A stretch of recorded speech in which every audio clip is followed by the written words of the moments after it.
Prepared to depart, the girl says goodbye and leaves. Rogue wonders how many years it will take. 5 years? 10 years? And resolves to protect the place until the child returns, confident that the child will save the world and come back. After the girl leaves, Rogue feels sad and reflects that the connection had been brief, a past encounter, and that waiting again does not feel as frightening as before. Rogue is interrupted by someone asking if she got lost as well. Distracted, Rogue replies that she is not a master without looking up. Rogue then turns and sees the girl approaching, now badly wounded, but greeting Rogue cheerfully. Rogue is shocked to see the girl. The girl asks if it has been a while. The girl's one leg is missing, yet she laughs loudly. The girl tells Rogue that the journey had been wonderful, that the empire was vast beyond imagination, and that she encountered countless new places and things. She admits there were many monsters, and she helped people with the skills Rogue taught her. People began to call her a hero, but the emperor viewed her as a thorn and ordered her assassination, declaring her an obstacle to imperial power. Rogue suddenly hugs the girl, surprising her. The girl apologizes, saying she feels dizzy,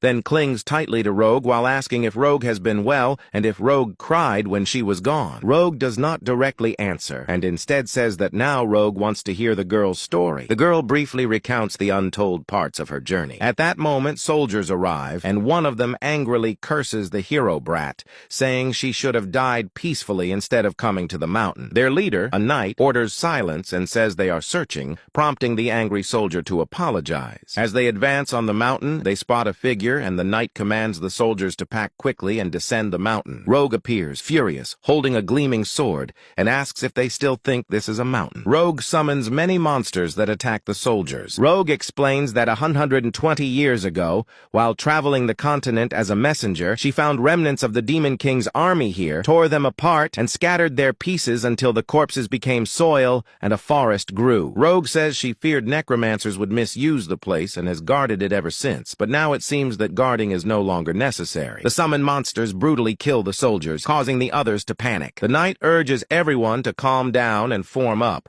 insisting that a single necromancer can only control a limited number of undead, and that waiting might resolve the situation. Before he can finish, many corpses rise and faces appear, startling the knight. The knight questions the necromancy that can create an army of undead and asks who Rogue is. A monster suddenly severs the knight's head from his neck. Rogue declares herself the mouth of the emperor and the voice of the empire, calling on the people of the empire to heed the messenger's words. Rogue slashes the ground with her sword, ripping the mountain earth open. A child in a nearby village looks toward the mountain, bewildered by the unfolding events. Rogue warns that if the empire strays from the will of its founder, then the nobles and loyal subjects have the right to set it back on course, and she tells her old homeland to pay the price for its crimes. Rogue's rage unleashed an entire army of demons that chased the soldiers all the way to the village. The soldiers thought they had finally reached safety, but the army followed and began slaughtering them inside the village. In desperation, one of the soldiers cried out that multiple undead had been sighted at the southern outskirts and called for all standby units to assemble immediately. The soldiers fought back against the monsters, some attempting to absorb them,